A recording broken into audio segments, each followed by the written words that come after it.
Please help me welcome director Dustin Hoffman.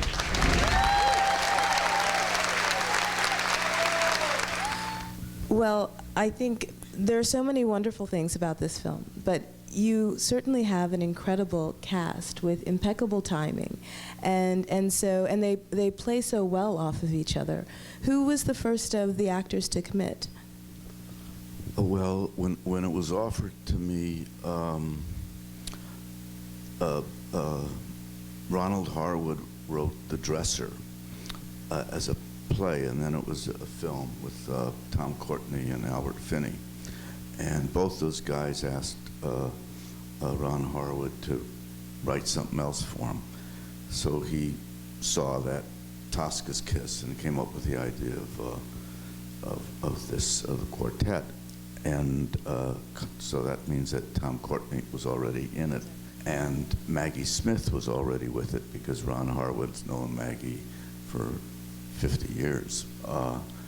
The actors that in terms of the leading parts that I brought into it was Billy Connolly and Pauline Collins. And then I asked that, I wanted it peopled with real retired opera singers and musicians.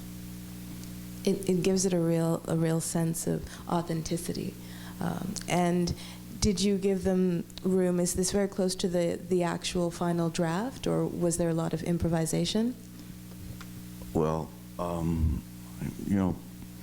think improvisation is used kind of broadly.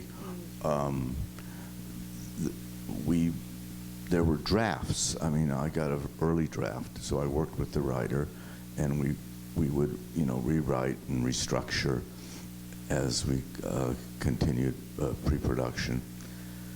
And when the actors were brought in, I would talk to the actors, and I told them, I just went by my gut feeling. I said, I don't want you to think of these as character parts.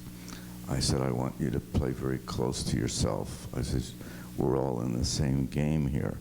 We're in our 70s, and I want to know what that feels like to you, and I want you to be able to have the courage to show that, what it feels like to be at that stage of your life, and that's what we should put on the screen. So consequently, they came up with ideas, and Tom Courtenay was making another movie at the time, and he would call me, for 2 months, and he says, geez, I just thought of something, and for this and for that. And he thought up lines, so there were lines of theirs that were put in. I did research. I love Google. It's amazing.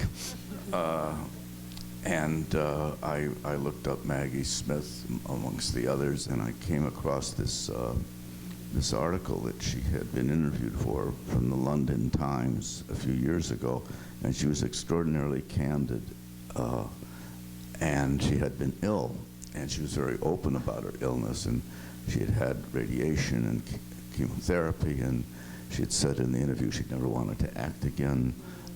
She didn't have the energy. She was just very depressed and down, and there were certain lines that she said in that interview that just jumped at me, because the interviewer, for instance, said, you have your future ahead of you. She says, no, most of it's been. And certain lines like that, I asked her, could we use that in the film? And again, I reiterated, Maggie, this is not a character, this is you. We know she's a diva, you don't have to play that. And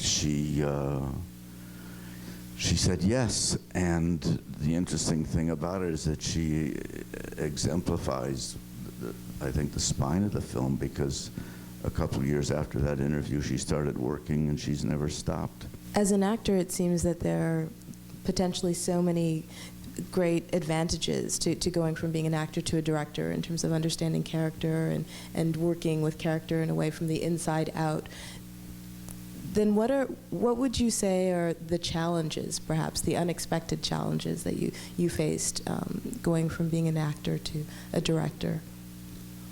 It's amazing.